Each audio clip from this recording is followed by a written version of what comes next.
We now know the names of the 3 Army soldiers killed in the deadly attack carried out by Iranian proxy fighters: Sergeant William Rivers, Specialist Kennedy Sanders, and Specialist Brianna Moffett. They were all assigned to the 718th Engineer Company.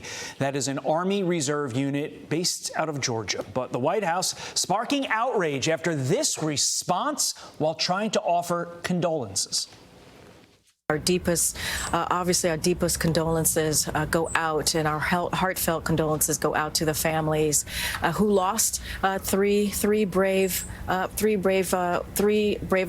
folks who are military folks, who are brave, who are always fighting, who are fighting on behalf of this administration, of the American people.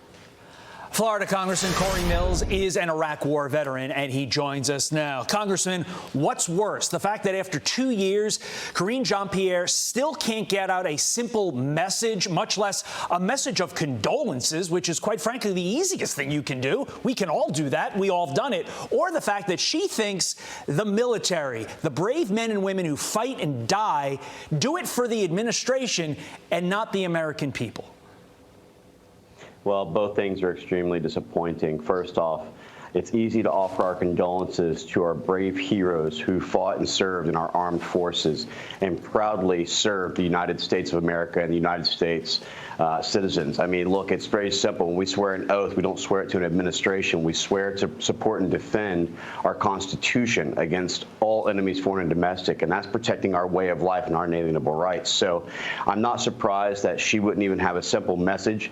I'm not surprised that she thinks that our military is there to serve this administration in its, kind of malign ways, but it's really disappointing that she can't do something so simple as just honoring our fallen heroes. It's quite a slip because it really does, Freudian almost, give us an insight into the way they think. And they think the apparatus of government is there for them and for their means and not for the underlying country. And that is wholly concerning. To the larger issue, Congressman, the longer Joe Biden waits, the worse and the weaker the United States look. What should Joe Biden have done immediately upon learning of the death of those 3 brave individuals? Well, this is one of those rare situations that I don't know that an immediate retaliatory strike is exactly what's needed. We're not here to play a tit-for-tat game with Iran on their terms. But I also would argue that if we haven't done the proper analysis to determine why we weren't able to stop this attack drone from impacting one of our outposts in Jordan, then I think a retaliatory strike that would potentially put our soldiers at further risk wouldn't be the adequate response. We also have to bear in mind, Todd, not all of our responses needs to be equal kinetic. We could also look at the non-kinetic elements of further economic sanctions. Stop the $6 billion in fungible income that Joe Biden has provided, which is funding these types of attacks. Stop the actual increase in oil exportation that is being refined in China and start actually putting back the Trump policies that sanctioned and nearly crippled all of Iran.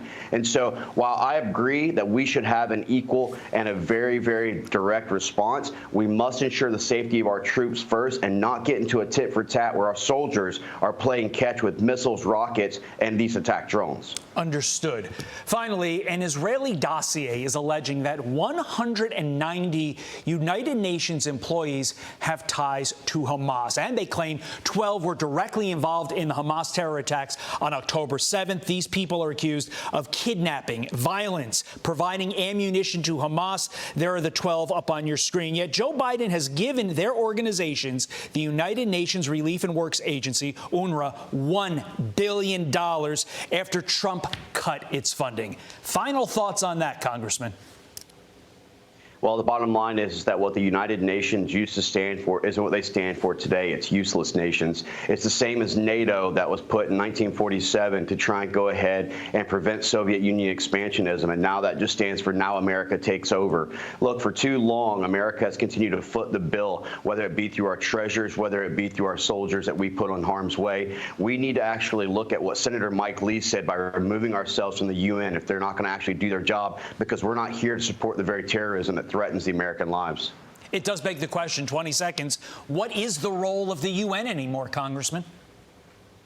Well, I think that's something that we all need to define. And again, I refer to it now as useless nations, or NATO is now America takes over. We have to try and get back to what they originally did. If not, stop taxpayer funding from going into it and let us go ahead and take care of things at home. It seems like the role of the United Nations seems to be get the people who go to the United Nations, the elite that make it up, richer and richer, and that doesn't make sense. The United Nations. Well, not to mention that was actually some of the concrete that was supported, and some of the actual billions of dollars that went in to help Palestine was used for the terror tunnels.